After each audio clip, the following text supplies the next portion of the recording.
This is a true story set in the closing years of Hitler's Third Reich, of a concentration camp in Poland. This is the story of three remarkable young men: Morris, his brother Shlomo,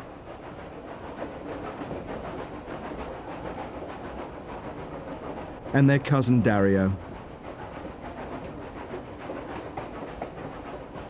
Slave workers in the gas chambers of a Nazi concentration camp. They weren't just prisoners, they were Sonderkommandos, special workers, forced by the Germans to toil in the underground chambers, removing the dead and burning their bodies. Now, for the first time, these last surviving Sonderkommandos are going back together, a return to a place of such horror and suffering, a journey that will call on all their strength, as these final witnesses recall the final days at a camp called Auschwitz.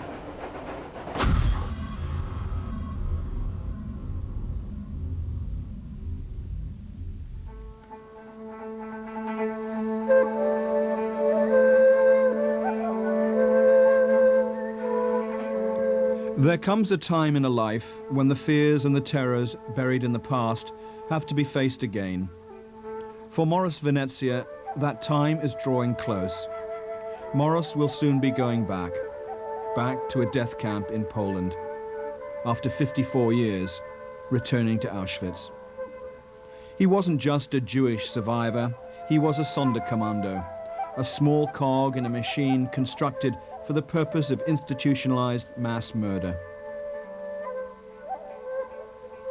Working in the concentration camp, he is now one of the last eyewitnesses to the killing of hundreds of thousands of men, women, and children. And the nightmares have never left him. I got shaking all my body. I woke up with wet, all over wet, and so on. I opened my eyes. I said, "Oh my God, was that really?" So now he's preparing to go back, exposing himself to memories buried for so long. A trip to the past that will color his future. But there will be others who will join him on this voyage to help him bear the pain.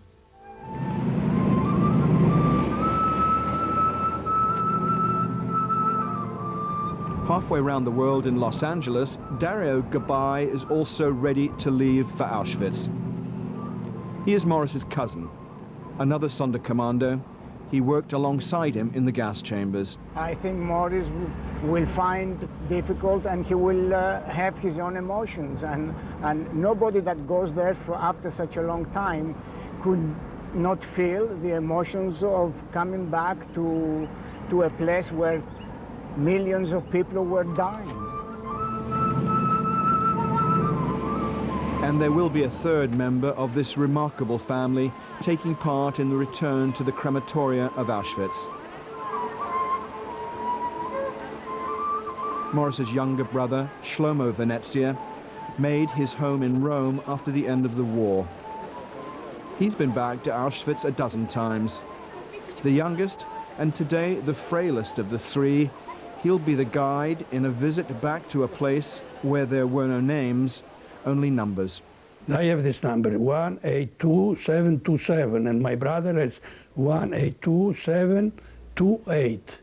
And Dario's number is, I think, before mine. I think some with his brother, they went before us. For all three, their life's journey began here on the edge of the Aegean, at Salonika in northern Greece.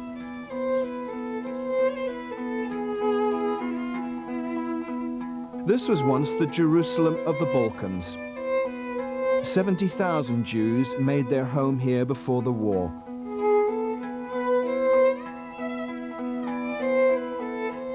They worshipped at 40 synagogues. They said that on the Sabbath, Salonika was deserted. The Jewish community had its own hospital, its own schools, even its own fire brigade. The neighborhood I was born, Jewish neighborhood, 100% Jewish neighborhood almost, was called Baron Hears. My brother born over there, all my family, my brothers born over there, we had a good time. They were poor people, but they liked to have fun.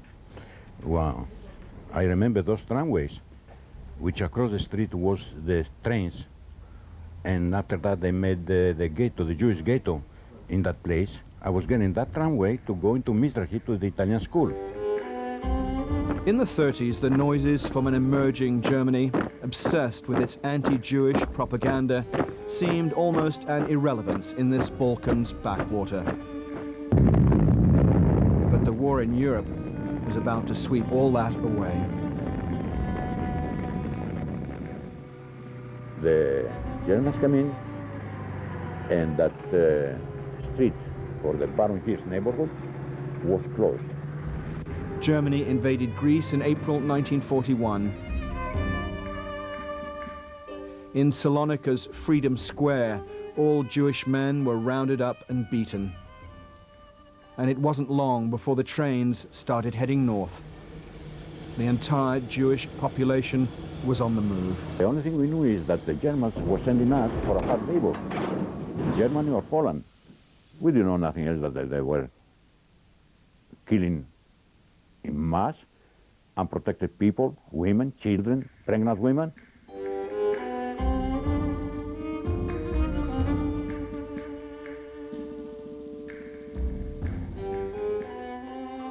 We could not imagine that. That's something impossible for the humanity. They said that they will send us in one place where every family will have a house, and the men, they will go to work, and the women, they will stay home. I wasn't so concerned about what was going on. You know, we knew that 60,000 people, 54,000 people from Salonika went there. We knew that something was brewing, but nobody knew for sure what will be.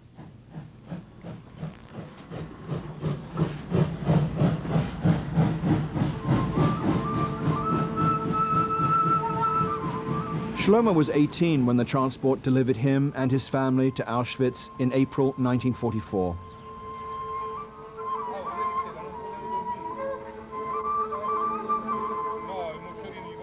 As a Sonderkommando, his job, like the others, was to dispose of the bodies of those who perished in the gas chambers,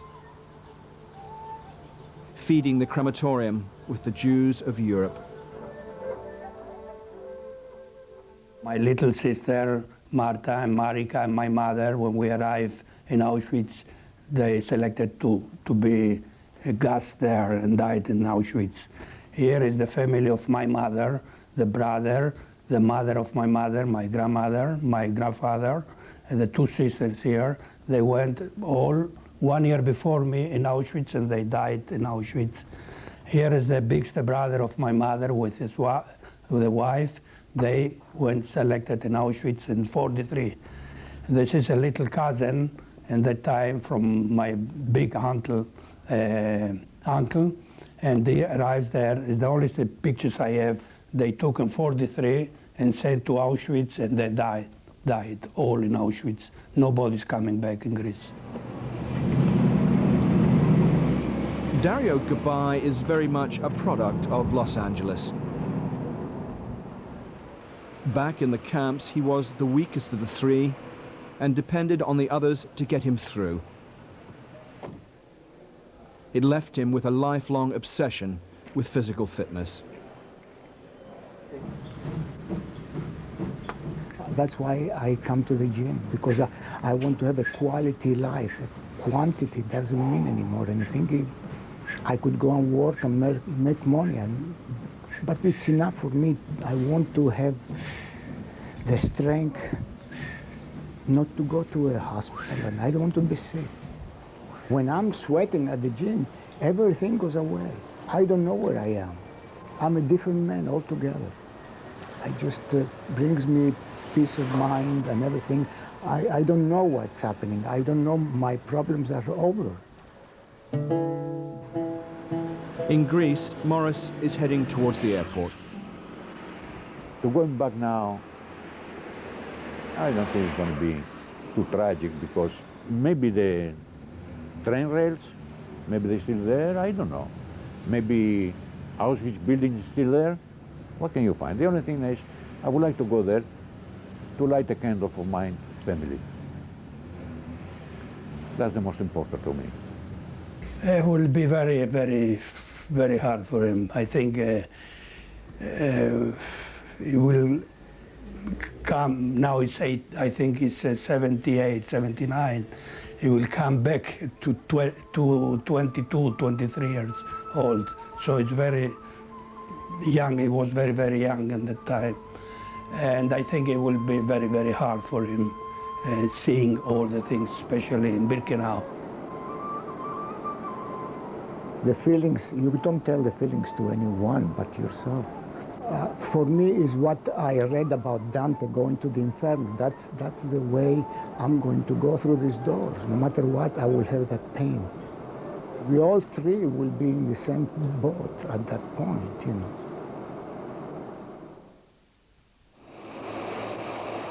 At Krakow airport in southern Poland, Shlomo's flight from Rome is on time. Waiting for him, his brother Morris and cousin Dario. It is a moment for them all to remember. It will be the first time they've all been reunited since they left Auschwitz in 1945. Here you are. How are you? My baby brother.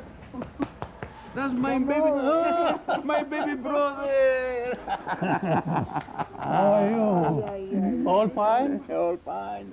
55 years. You feel the area? 55 years. How come you came so late? Late. I wait in Warsaw. The last time they were together, they were young men, and that was a lifetime ago. Here we are. Come on, come on. My baby brother, give me your to come down. You can see it's an old man. That's all right. Like me, like Dario. All together. Old man. No, you are. We are lucky to be old men. We Go are inside. survivors, no matter what. Yes. Come on, go on.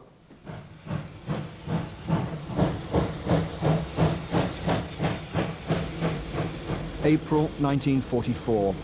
The transport carrying the last of the Jewish population from Greece has arrived in southern Poland, pulling into what is today just an overgrown stretch of track. In the distance, the gate of a sprawling camp whose name in those days meant nothing, Auschwitz. When stopped, we had not the time to think what will be. We heard, boom, open the doors of the, but so strong was, all they says, they were the dogs, and so they be, arouse, making like this, and nobody knows what to do. Shlomo and the others had arrived at the Jewish ramp, a railway siding that marked the end of the line for hundreds of thousands of people. It was there that the SS doctors made their selections as the people climbed down from the cattle trucks. Morris, Shlomo and Dario had shared the same freight car with their families in the 11-day journey from Greece.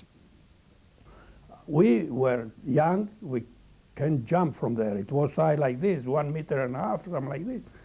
And I wanted to help my mother because she was not old. She has maybe 43, 44, something like this. But we wanted to help them. The sister, the little one. And they started to take out all the people from the wagons. And they told us, the young people on one side, the old people on the other side. The only thing I remember is his 2 fingers, you know, going 10 times this way, 1 time this way. 10 times to the gas chamber, 1 time going to work. Left or right. Well, what I saw over there was that young people, they were taken to the left, and people, children, women, and pregnant women, and old people, at the right. They take from there 100 and some young girls, and the other, they began to go away. We didn't know where, what. To be honest, I used to love very much my mother. Very, very much. But I never gave her the satisfaction to show her how much I loved her. Never. I was cold. I ran off my line I went into my mother, I kissed her, and I went back. The first time in my life that I kissed my mother was that time. Was the first and last kiss.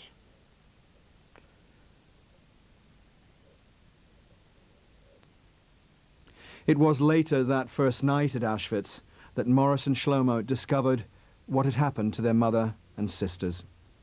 As I spoke a little German, I find another prisoner, a Polish one, who spoke Yiddish. And I say to him in German where my relatives are, my mother, the sisters, and so. He takes me from my arm. He come with me. And the same place, from the window of this place, he shows me the chimney, you know, from the crematorium. You see this the flames and the smoke and so. All those people who didn't come with you are coming out from the chimney. The next day, the three were selected for work, forced to participate in the process that killed their mother and sisters.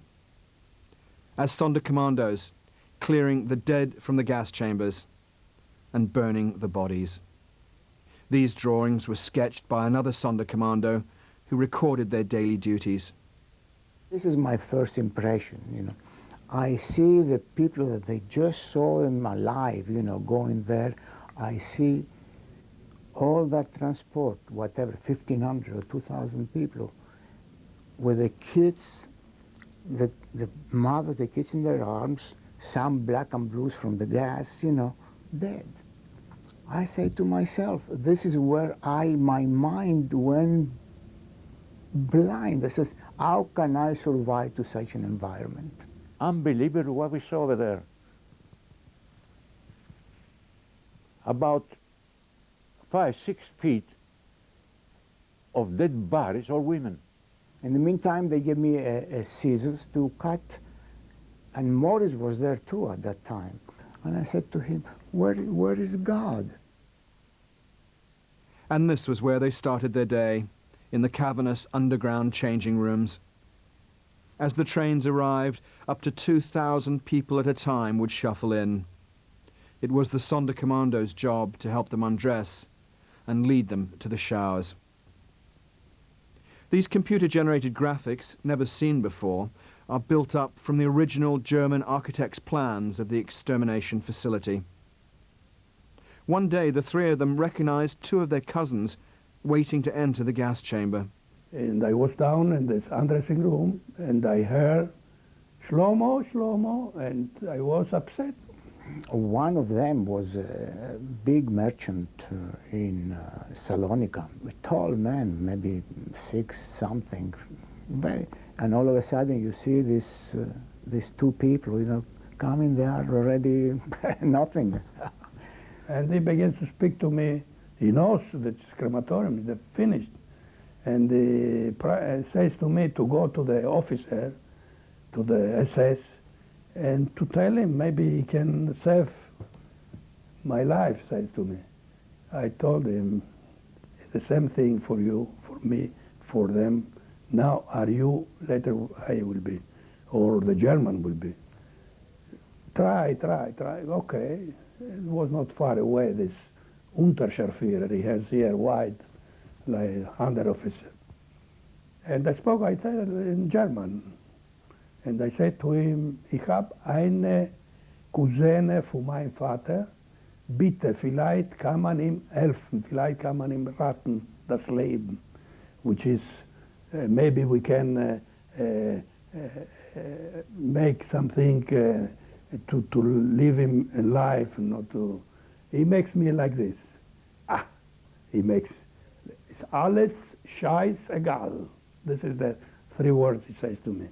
This is the same thing for everybody. I came back to him, and I told Leone, maybe it has nothing to do. And we told them that they are going to die, and they ask us anything to eat. Well, we brought them whatever we had, and they ate plenty. I told him, come on. He began to ask me, how long will it take You understand this? How long will take if I will suffer? How comes how will be? Surely I cannot tell him you will suffer or you will make like this. We told him where to go to die fast, where the gas will coming down, so they can they don't have to suffer. You know, if you got on the corner, it takes 4 or 5 minutes to die instead of 2 minutes. I told him, you will not feel nothing. You are the last one. It was really the last one.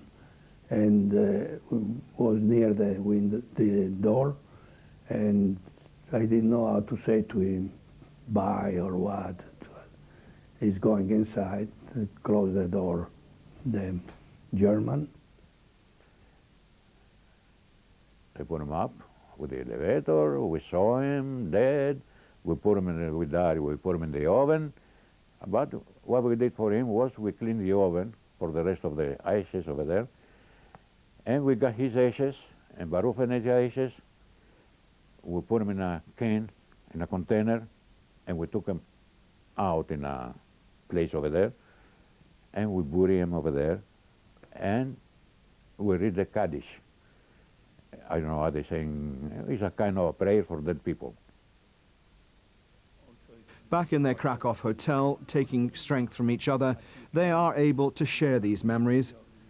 Listen, when we were working at the crematorium, remember at the beginning, we were taking the dead bodies and putting down on the floor, not to hit his head, and so on, and we were so afraid.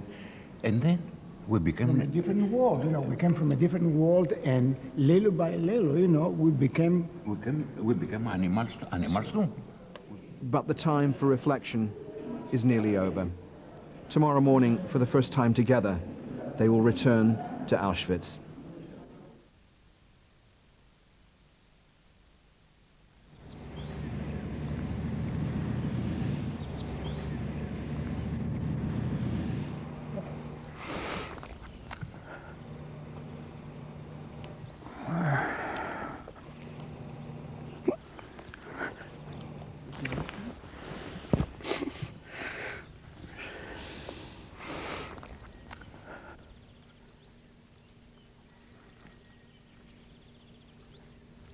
For the three, Auschwitz and its adjoining death camp here at Birkenau was not just a place of imprisonment, but the place where their parents, brothers and sisters, uncles and aunts had died.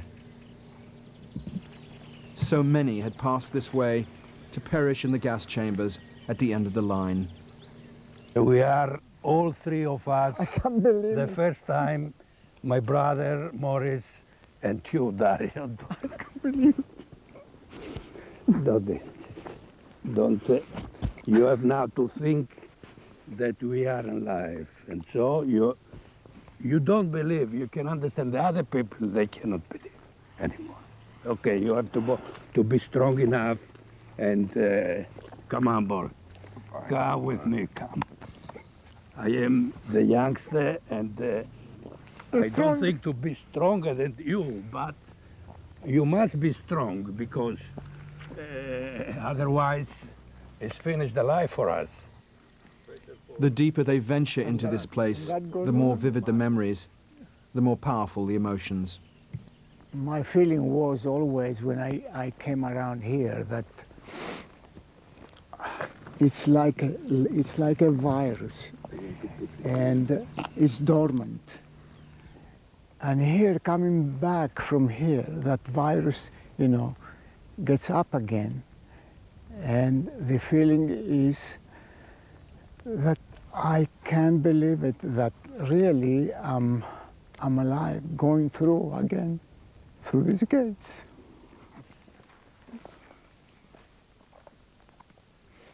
It reminds me again how we lost everybody, just going through these gates. What is left of Birkenau fails to convey the sheer size and scale of the death camp. This is how it looked when Dario, Morris and Shlomo arrived in the spring of 1944. 160,000 people were held here, most employed as slave labor. The rail lines running to the very entrance of the gas chambers, where at the height of the camp's murderous efficiency, they were being put to death at the rate of 12,000 a day.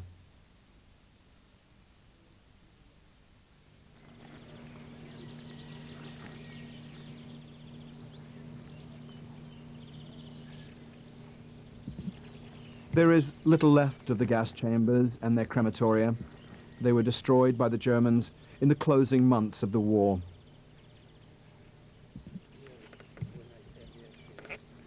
For all three of them, this was their place of work for the 10 months they spent at Birkenau. Crematorium number 2. It was a vehicle marked with a red cross that brought the gas canisters to the chamber, and the fires burnt night and day.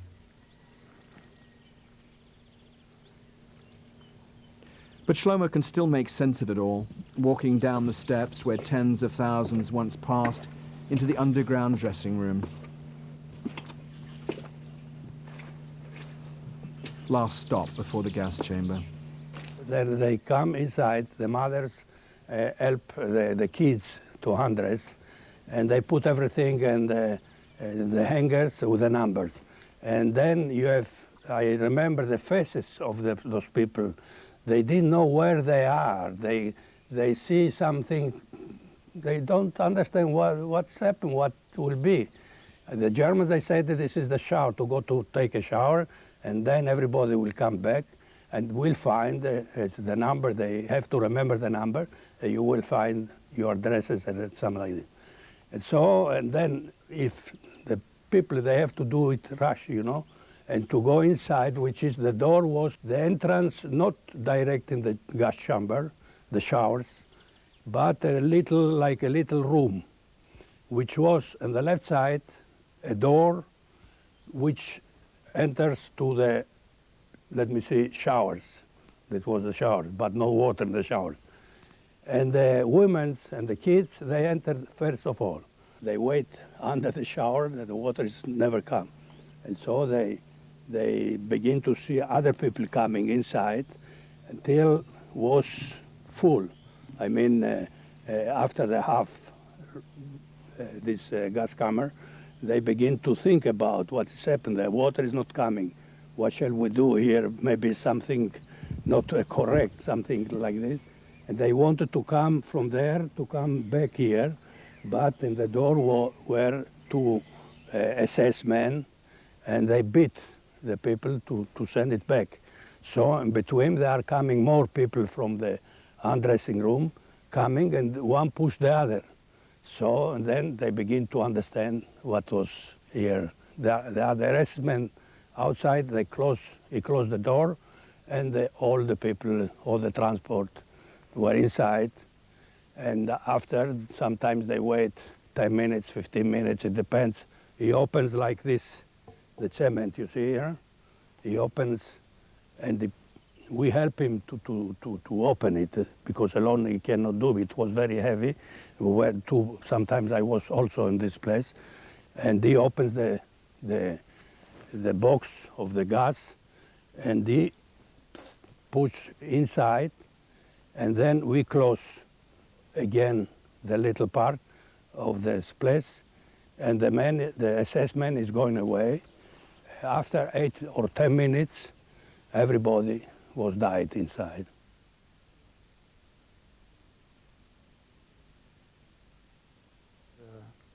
The gas chamber, as I understand that, is after they were coming in. For Morris and Dario, it is also confusing. They were going.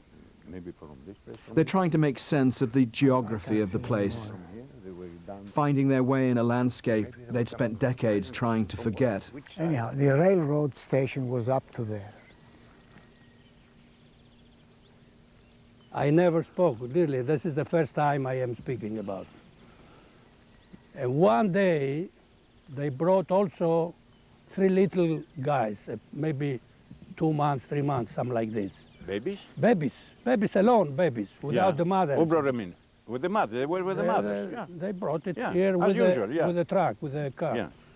This tall German one, it says, who was the These worst tall here. animals say it. Yes. he takes the carabine. I had to take the three. First, he tries with two. One day, two. With one shot, he kills two together, one after the other. He comes from here, comes out here, right. goes inside, and then. And he wants to try with three to save one bullet, you know. So I take three together. The babies, they stay not so they fall, one the head here, one the head there. They have to take, to be straight. And he shots one, he kills two. Yeah. And the third one makes something here, but he didn't die. He didn't. And put it down, the first two were died. Yeah. The third one begins to make ga, ga, Crying, yeah. ga, and I saw the blood coming out. And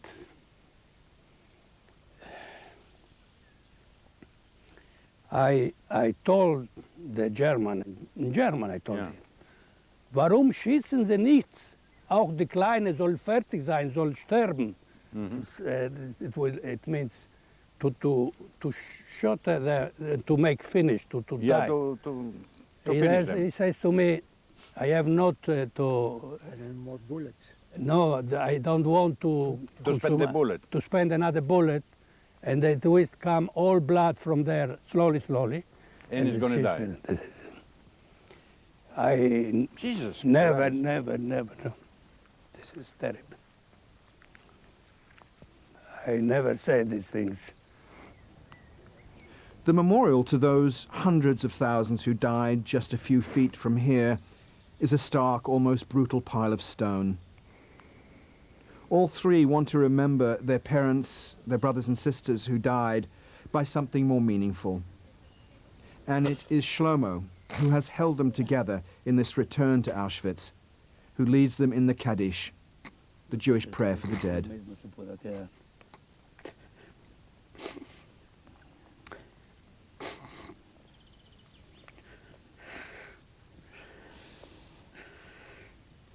Okay. No. Non me lo devi farmi solo da chiaro perché No, يقدر شمره. كدال شمرة بعلم دبلة مخوته بكرة مش بخير خال خال ريلوجو أمان بالكل إسرائيل بيمرو أمان أمان عوش شلوم إبراهيم عوش شلوم عليهم بالكل إسرائيل بيمرو أمان بالكل إسرائيل بيمرو أمان سلام. You wanted to do this and then you... I can, Shlomo, I can. This is my family. Hey. Yeah. Ale. Ah. Okay. Hi, Morico. Yes, Dario. I am little brother and I have to... Yeah. Yeah. Okay. They killed them? 42 years old mother, they killed them. 12 years old sister, 9 years old sister, and then the uncles, brother. That's the first 160 years.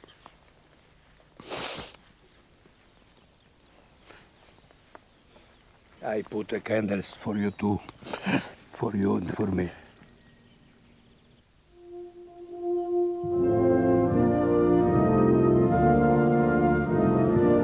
The wrought iron inscription over the main gate into Auschwitz reads, Arbeit macht frei. Work makes you free. It makes me a very, very big impression to see this, the Arbeit macht frei. But it was a cruel promise to the hundreds of thousands of prisoners who had no chance of survival. The concentration camp band played stirring military marches as the slave laborers staggered out of the main gate for another day of work. To me, this was the camouflage of the camp. In one side music, at the other side they were killing us. Dario, Morris and Shlomo spent nearly a month confined to these barracks before being transferred to work in the crematoria at nearby Birkenau. The extermination factory here survived intact. A much smaller version of the gas chambers where the three worked. This was the gas chamber. You see, you have another one, the hole, where they put the gas inside. And I don't remember, now did we some kind of pipes looking like a shower or not? I don't remember that. There were 4 showers. There were 4 showers They all were around. Yeah. exactly for shower. Yeah. But in Was the looking middle, like a shower. yes, like a shower. Not over here. No, here it was like this, no shower. This was for guns, Yeah, yes. for granted. But how many people over here? 300, 400, it depends, 500, it depends Were how, big enough. yes. For Morris, his presence here brought back more memories. The day he discovered a child alive in the chamber. So when we opened the doors, we heard a baby crying, like a miracle. We started to take over the dead people from there to see where is the baby crying. And we saw a baby on top of the dead bodies. Maybe his mother, I guess, when she was dying, he took the baby and she put him up, you know. And then he was right on top of the dead bodies, the kid. And somebody of us called the German. We said, the baby. The German didn't care about it. Went over there, 1 shot, and that's it. 1 shot in the head, the baby was dying. In an adjoining room, the ovens that disposed of the dead, exactly the same as they all used at Birkenau. You see? Yeah. When you push with this inside, they're coming down. Yeah, the body was going right Here, away here. Yeah. right away from I here. think, and yeah, down. I think they were putting the body away here and with this pushing in. Yes.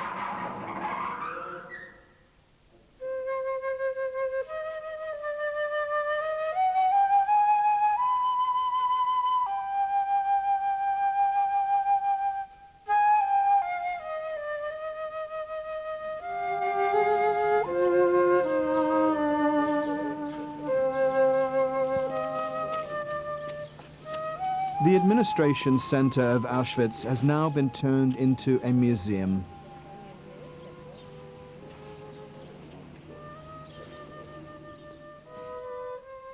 Behind the glass, some of the possessions of the 1.1 million people who died here.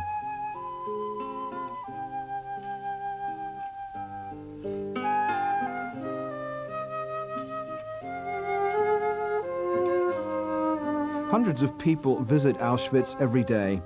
Few get to meet those who once worked here. This is Dario, my cousin, and this is my brother Shlomo. Every one of us. Every one of us, they has got a the number. number. You see the number, this is our number. That was in Birkenau. Because How old are you now? I'm 77. I'm 78. 76. 76, 77, 78. We were at the time about 22, 23 years old. I was 19, 20 in that time. Right. And there is a change in Morris. Earlier so traumatized by it all, today he finds the strength to lead the group. They're going to kill us. The time all of you were civilian or prisoner of war? No, civilian. We're Jewish. Jewish only. Jewish. We're Jewish people from Greece.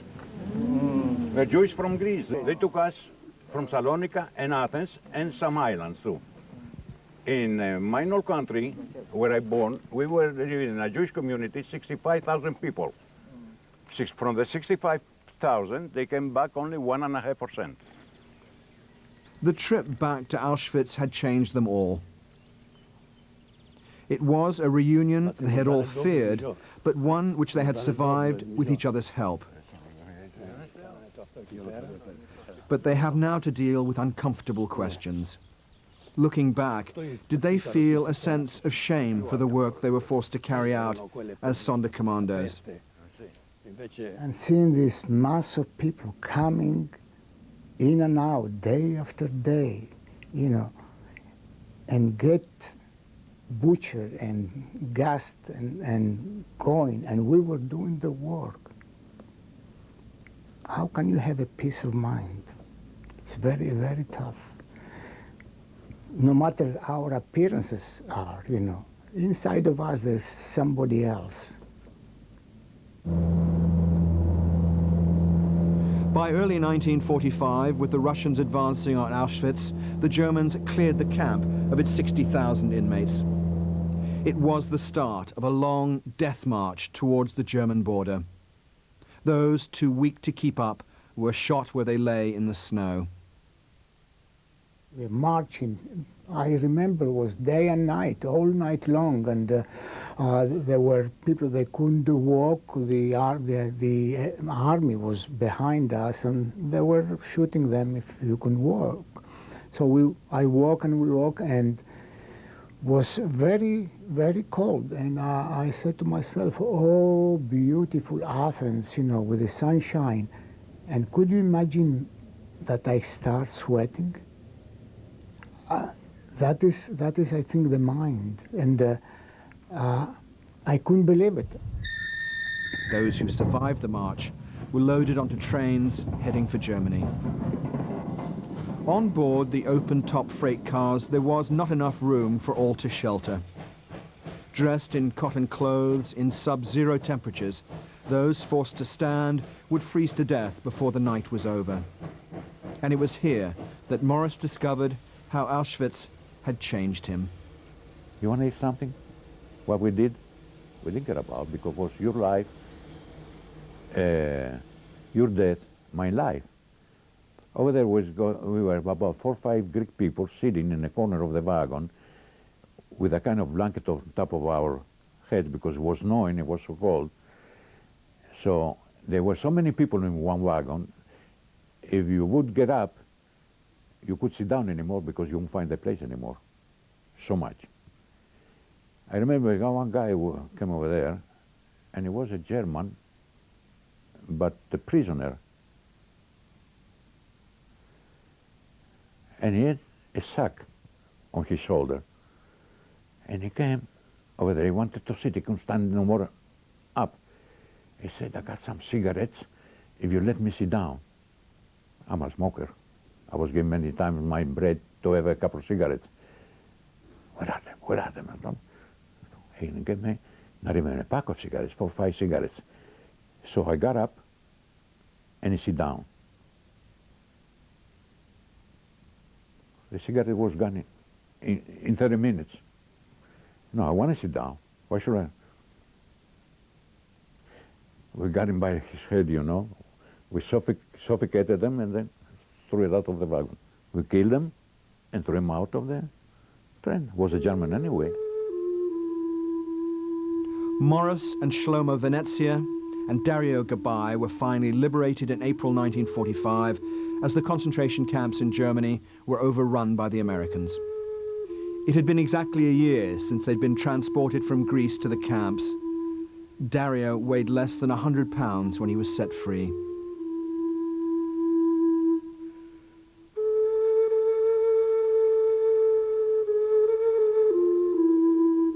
Out of 1,200 Sonderkommandos, less than 90 had survived the war.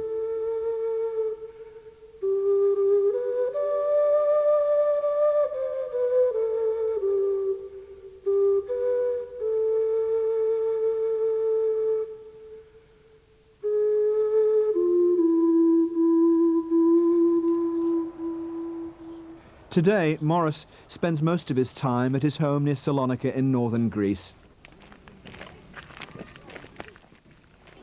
He had arrived back from Poland the night before, still deeply affected by what he had seen. This evening, Morris is to be guest of honor at a welcome home party.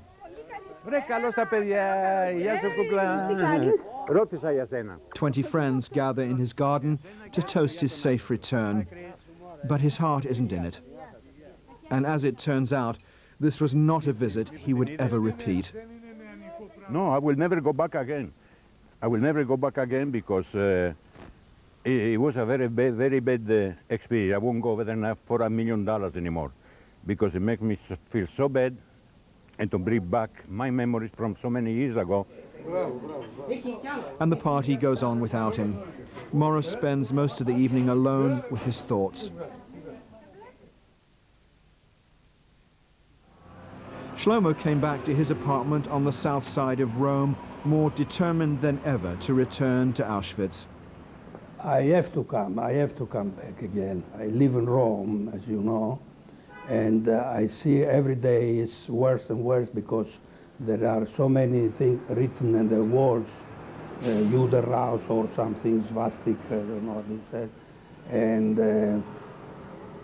it's important because the students, they then, it's not written nothing in the books, history books in the school, it's not written nothing about the war, 45. And so they have to learn what was happening this time. I am very glad that I went this time, because at that point we are telling to the world that we are the only eyewitnesses to the final solution of the Jewish people. And I don't think anybody else could be telling the story. Our wounded souls will die with it. You can never forget these things.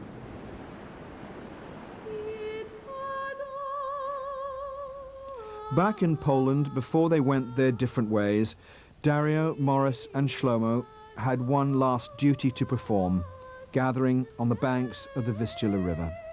For all of them, this had a special poignancy. It was here that the Germans dumped the ashes of those burnt in the ovens. It is as close as they could get to the final resting place of their brothers and sisters and parents. Let's have a minute of silence for our families. They are right here.